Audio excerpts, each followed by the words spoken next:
I'm still processing the sheer audacity.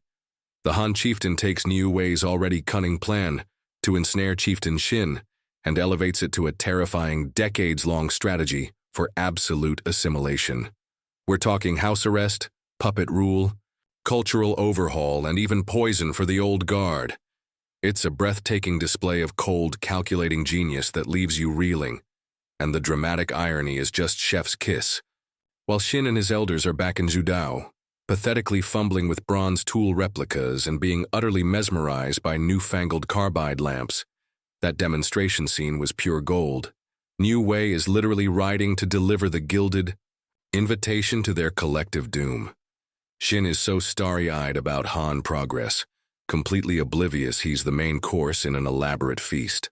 The Han Chieftain isn't just playing chess. He's written the entire history of Zhudao's downfall before it even happens. You just feel Xin's fascination paving his path to ruin. But what can Niu Wei even do, now that he's seen the terrifying full scope of the Han Chieftain's machinations? The Han tribe's leader invited me to take the elders over for a visit and inspection. Leader Xin seemed extremely surprised, wondering what on earth the Han tribe was thinking to extend such an invitation. Yes. Seemingly noticing the great leader's confusion, Niu Wei hurriedly explained. From what I've observed, this Han leader is very young, only in his teens. Yet he's developed his tribe to be so powerful. He's also very clever and has invented many practical tools. Consequently, he's a very proud person. In his dealings with our Xin tribe, he's always maintained an air of superiority, never taking us seriously and considering us extremely backward. So, I suspect his generous invitation for you, great leader, and the elders to visit this time, is likely driven by a desire to show off to our Xin tribe. But we shouldn't see it that way. Although we might be looked down upon during this visit to the Han tribe, it's truly a rare learning opportunity. We could linger in the Han tribe's territory for a while longer, bring more guards and clever artisans, and perhaps we'll manage to learn even more advanced techniques. That's why I think we should go, Niu Wei cajoled them. Yes, that's right. Elder Niu's analysis is correct. We really should go and broaden our horizons.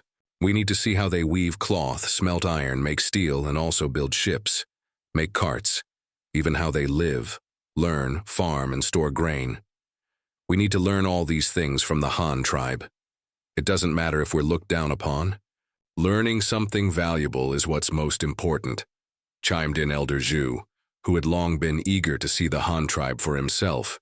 Indeed, great leader, especially in mining, smelting, casting, and metalworking. The technological gap between us is just too vast. These are the most fundamental material technologies. It's because the Han tribe has all sorts of effective tools that they can build so many practical, large-scale machines. Elder Jin also quickly added his persuasion. Regardless of what others thought, he himself was particularly eager to go and see. I just want to see how they farm. I've heard the Han tribe has built many irrigation facilities as well as windmills and water wheels, all very useful for irrigating farmland. Our bamboo island only has that one freshwater river, and our fields are mostly distributed around it. If we could also learn water management techniques, we could reclaim more land.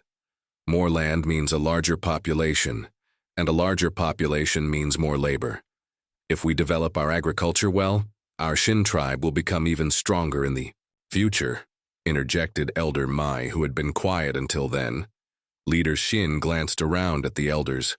They were all looking at him eagerly, hoping he would agree to this invitation from the Han tribe, but he was still very hesitant. Should he go or not? To be honest, Leader Xin himself very much wanted to go. After all, the Han tribe was so much stronger than the Xin tribe, advanced in every way. But what the Han tribe was truly like had only ever been the stuff of rumor. If he took the elders to the Han tribe, what would happen to Bamboo Island? What would happen to the Xin tribe? He was the ruler of Bamboo Island, the great leader of the Xin tribe. Others might not have to consider this problem, but he did. He had to be responsible for Bamboo Island. This invitation from the Han tribe was undoubtedly a good opportunity. Just as his elders said, they could use this chance to learn many things. As for whether they would be looked down upon, that wasn't important. Enabling the Xin tribe to develop rapidly was the most crucial thing. Whether I go or not, the elders must go, Leader Xin thought. As for himself, he was too conflicted, so he had no choice but to say, "We'll definitely need to send a good number of people this time. Those of you elders who wish to go can start preparing. Make sure to arrange everything for while you're away. As for me, I'll think about it some more." Upon hearing this, the elders were overjoyed and immediately agreed. Only Niu Wei felt a little anxious. "Aren't you going, great leader? The Han tribe's leader specifically invited you. If you don't go, will the Han tribe still show us those things? After all, no matter how high-ranking the elders are, their status isn't equivalent to the Han leaders. That young leader definitely won't be very interested in just the elders." Niu Wei once again prodded the elders' nerves. Hearing this, the elders also grew anxious. That was right. They were going to the Han tribe precisely to see those wonderful things. If the great leader didn't go and, as a result, they weren't shown anything, then what was the point of them going at all? Were they really just going there? To be mocked? Thinking this, the elders also began to persuade Leader Xin. "Great leader, you must go. This opportunity is too rare. Even if we're mocked by that young leader, if we can learn something genuine, it'll be worth it," Elder Jin suddenly urged. "Hey, what kind of talk is that, Elder Jin? Are we certain to be mocked if we go? I don't think so. The Han tribe is actually quite decent. They value civility, know etiquette, and understand hierarchy. How could such a tribe mock guests they themselves invited? We might be looked down upon, but they won't openly mock us. Besides, we are indeed not as strong as the Han tribe right now. Even if we weren't in the Han tribe's territory, we'd still be looked down upon by others. This has nothing to do with whether we go to the Han tribe or not. Conversely, if we can learn something this time, I also recommend that you, great leader, go with us." Elder Zhu, who prided himself on being relatively familiar with Han tribe culture, also chimed in with persuasion, though he phrased it more tactfully, hoping to dispel the great leader's concerns. Leader Xin shot them both a look and said coldly, "What? Do you all want to see me go there and make a fool of myself?" "Humph. Are you still elders of the Xin tribe?" Elders Jin and Zhu stammered, not daring to speak further. Seeing this, Niu Wei wanted to say a couple more words, but Leader Xin waved his hand dismissively. "Enough. I said I'll reconsider. Besides, this mission isn't urgent. Look at you all, what's the rush? Don't you have any self-respect as elders?" Each one of them is scrambling to offer themselves up for humiliation. Leader Xin grumbled internally, while also sighing in spite of himself. He knew the elders meant well for the Xin tribe, that everyone was concerned about the tribe's development. But the thought of being looked down upon by a mere youngster made him unable to swallow his pride. Why should he go over there and let someone trample all over his dignity? "I absolutely will not."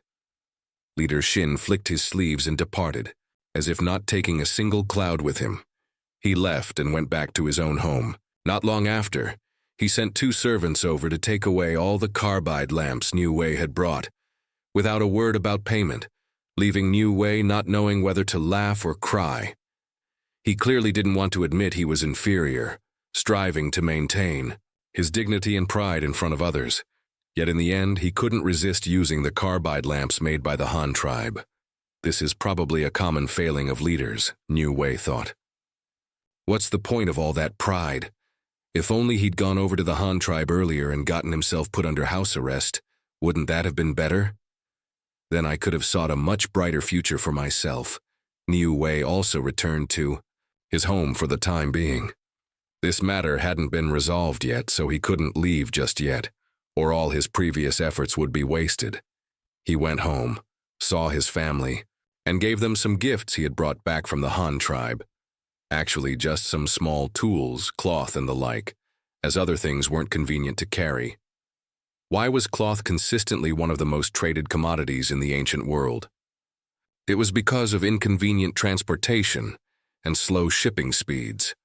Ordinary perishable goods simply couldn't be preserved for long. Cloth, however, was different.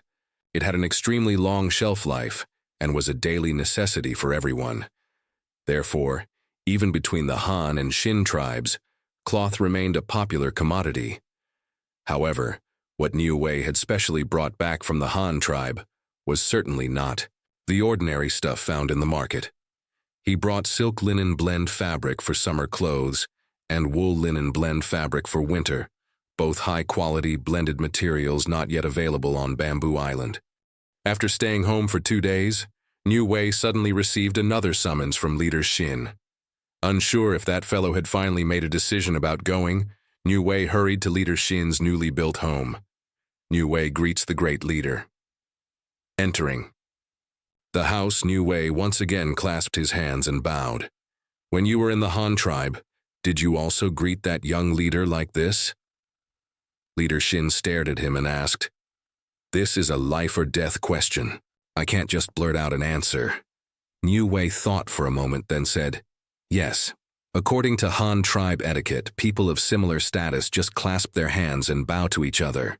When meeting someone of higher status, one must not only clasp hands and bow, but also bend lower to show respect." As he spoke, Niu Wei bent his waist a little further. Leader Xin snorted coldly but said nothing more. "Didn't you say the day before yesterday that you discovered something at the delegation's encampment? What exactly are they doing? What are they up to now? We only talked about technical matters the other day and forgot to discuss this. Tell me about it now," Leader Xin inquired.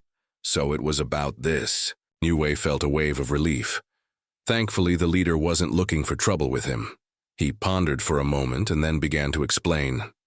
Reporting to the great leader, when I returned this time, there was a large sailing ship in the fleet, filled with coins. I asked the Han envoy at the encampment, and he said they plan to promote their currency on our Bamboo Island. Coins and currency? What are those? Why do they want to promote it here? Will it bring us any benefits or drawbacks? It was the first time Leader Xin had heard these terms, and he couldn't help asking curiously. Niu Wei thought for a moment, then simply took out his own money pouch and counted out one of each denomination of the Han tribe's coins to help with his explanation to Leader Xin. "Great leader, please look. These are the Han tribe's coins.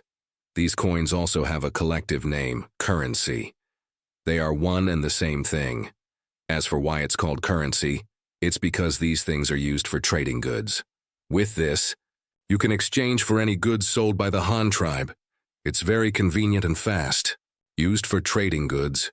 You just use this to exchange. You can trade for anything you want." Leader Xin asked, not quite understanding. "Yes, but the prices of goods vary.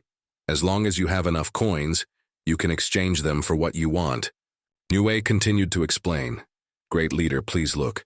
The Han tribe's currency is divided into 3 tiers. Wen, a base unit of currency, Jiao, a mid-tier unit of currency, and Yuan, a higher-tier unit of currency.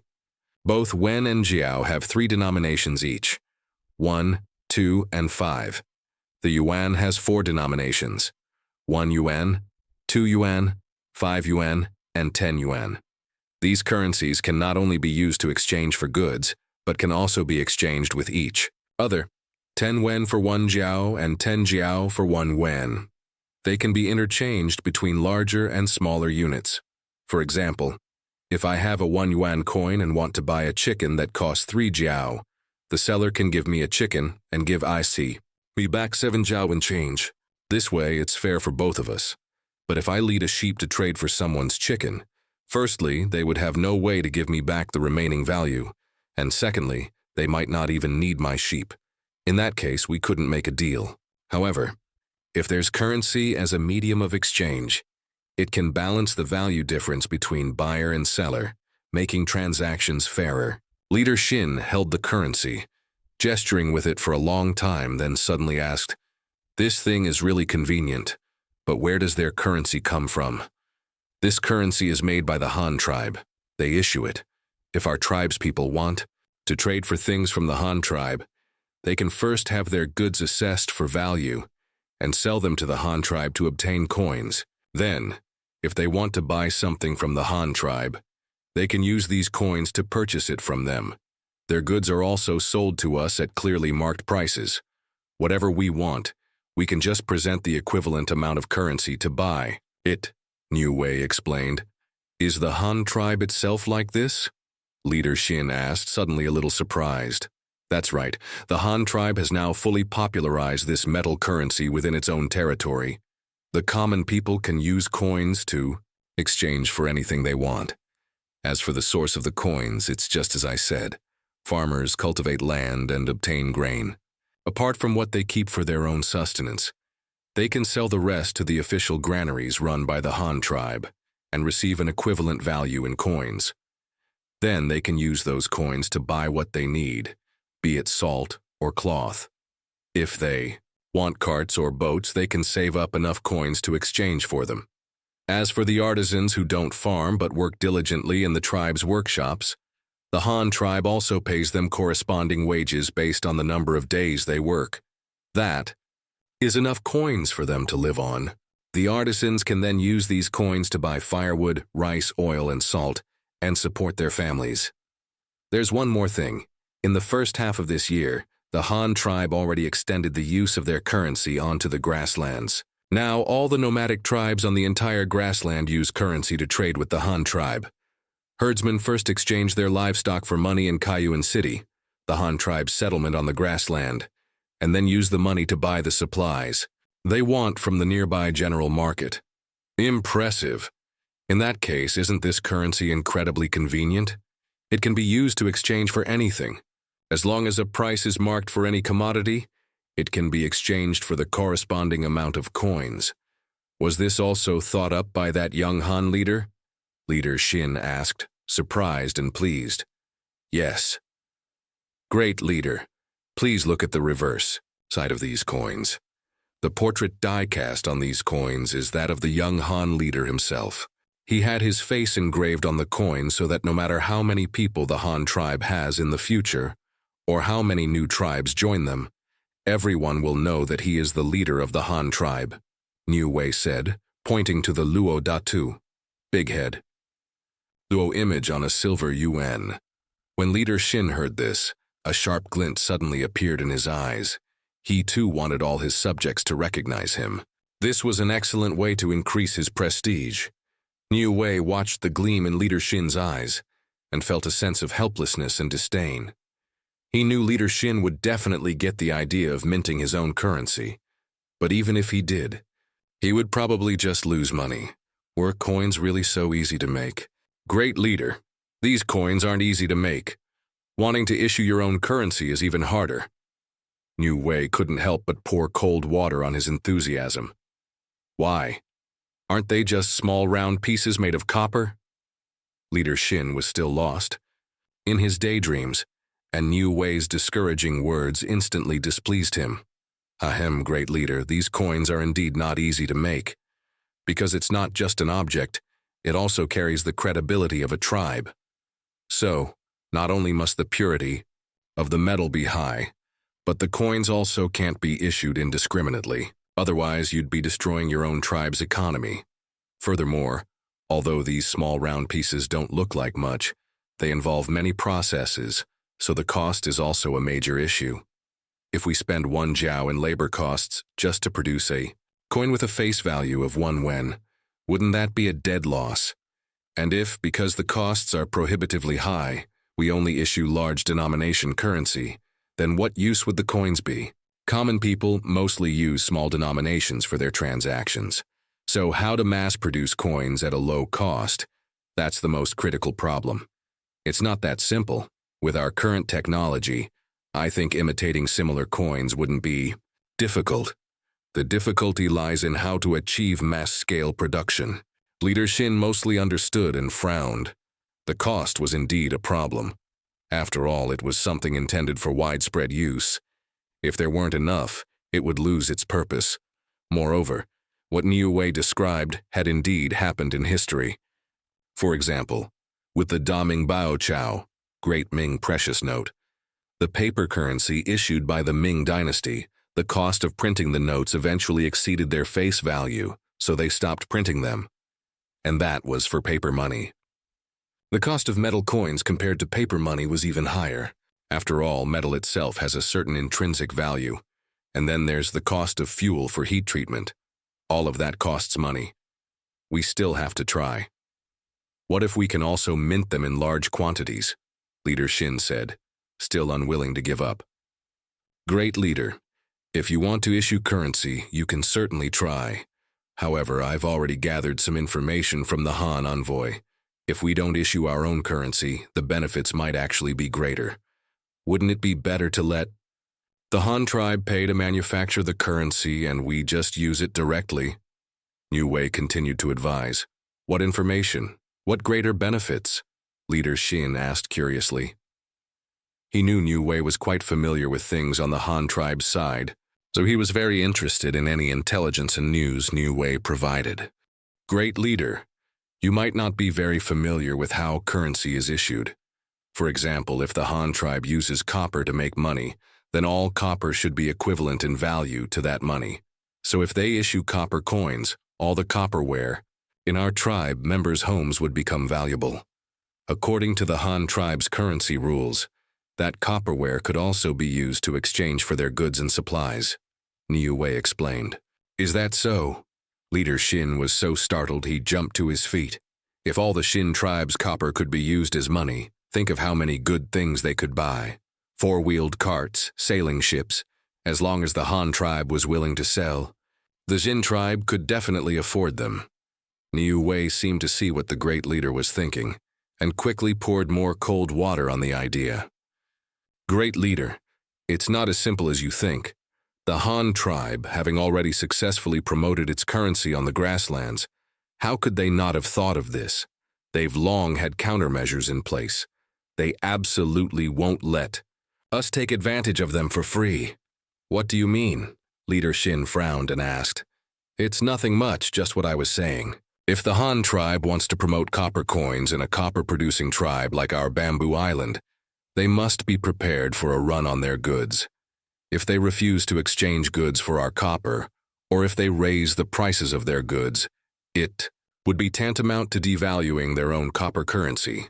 They certainly wouldn't do that. They've thought of this long ago. Therefore, the Han tribe has decided to use their ironware to exchange for our copperware. If someone really takes their copper farming tools to the Han tribe to exchange for goods, they will only be able to get some ironware in return. They won't be able to exchange for other goods, nor would they want to, because our people still need metal farming tools for agriculture. Without tools, what would they eat? You mean the Han tribe will use iron to trade for all our copper? Leader Xin asked, somewhat astonished. Yes, that's more or less it. If someone takes copper to trade, they will definitely do that. If no, one goes to trade, that's another matter, but I doubt that's likely. Because by now, pretty much everyone knows that iron tools are much better than copper ones. Who wouldn't trade? Only a fool wouldn't. Niu Wei explained and analyzed again. If that's the case, doesn't it mean all our Xin tribe's copper will be traded away by them? Then what about the huge benefit you mentioned earlier?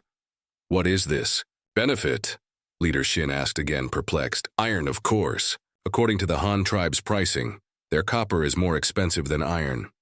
This way, we can use a smaller amount of our copper to exchange for a larger amount of their iron. Copper tools are far inferior to iron tools. By using the copper we dig from our mountains, we can get more high-quality iron. Isn't that a huge benefit? With this iron, we can make more iron tools. With good tools, will we still worry about not being able to produce good things? If we can also produce all sorts of goods and useful equipment ourselves, will we still worry about not having money? Niu Wei was at it again, talking utter nonsense with a perfectly straight face. It was clearly a matter of the Han tribe preventing the Yin tribe from developing its own currency, yet he managed to twist it into sounding like the Yin tribe was getting a fantastic deal.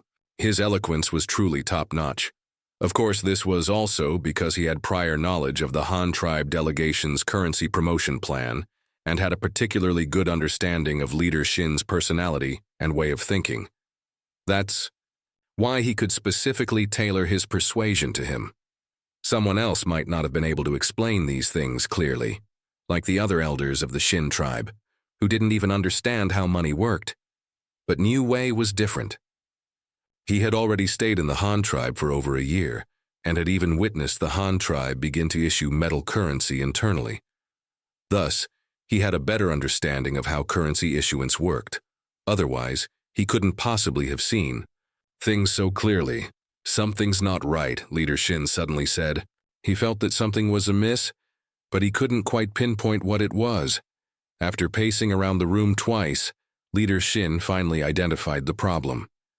What you said isn't right. If we let the Han tribe really issue their copper coins here, yes, we can use our copper to get a lot of their iron. But weren't we just talking about issuing our own currency? If they trade away all our copper, what will we use to make our own coins? The iron we traded for?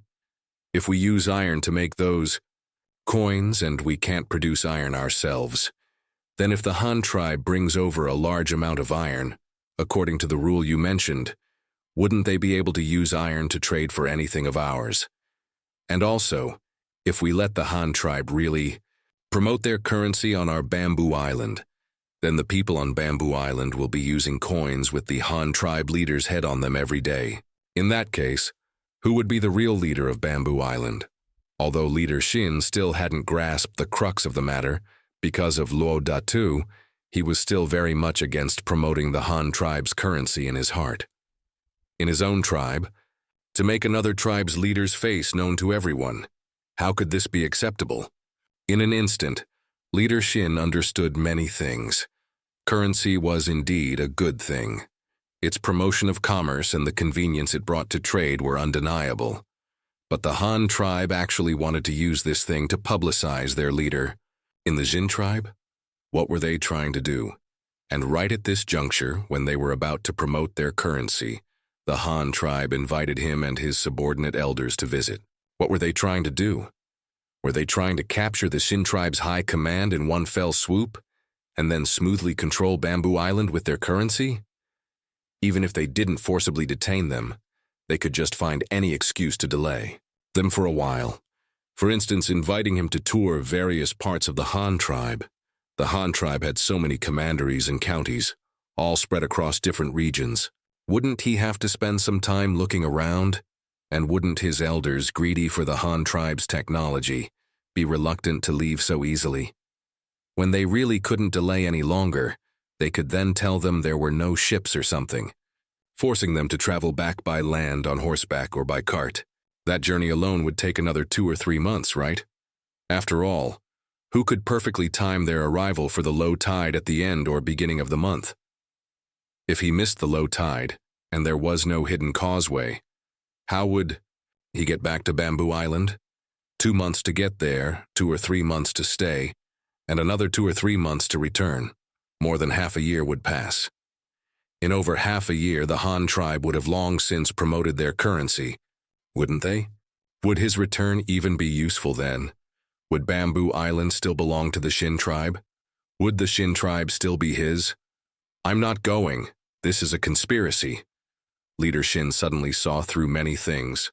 Although Leader Xin had gotten many things wrong in his deductions, he had stumbled upon the correct outcome.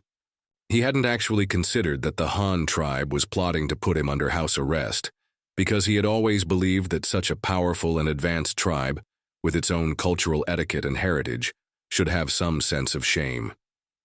Would they resort to such underhanded tactics against him? He found it hard to believe, but even if the Han tribe didn't put him under house arrest, just by delaying him, they could hold him up for over half a year. This was an outcome he couldn't bear. This was definitely a Han tribe conspiracy. Therefore, the Han tribe wasn't helping Bamboo Island at all. They wanted to seize Bamboo Island. So was this elder Niu before him an enemy or one of his own? Had he been turned by the Han tribe, or had he merely been deceived by them? Both were possible. After all, this fellow had stayed in the Han tribe for so long, over a year, enough time to change a person. People change. Thinking this, Leader Xin did not show any nervousness or displeasure. He was afraid Niu Wei would notice. If this fellow had truly defected to the Han tribe, He couldn't afford to alert him. He had to find a way to deal with it. The current Xin tribe was no match for the Han tribe. So, what should be done? He couldn't confront the Han tribe openly. This matter had to be handled secretly. After a long period of thought, Leader Xin finally spoke. Elder Niu, you may go back for now. Continue to keep an eye on the Han tribe delegation's movements. If there's any new information, remember to report it back promptly. Let me think more about this currency matter. Niu Wei was somewhat unsure of Leader Xin's attitude, so he asked tentatively, then what is the great leader's intention? If the Han tribe starts promoting their currency immediately, what should we do? They've brought cash with them. Even if we want to mint our own currency, it will surely take a considerable amount of time to develop a prototype and then mass produce it, right? Leader Xin waved his hand with a show of irritation. He said impatiently, I will consider this matter. You may leave first. Remember to call Elder Qi and Elder Jin for me later. Also, leave this set of currency with me.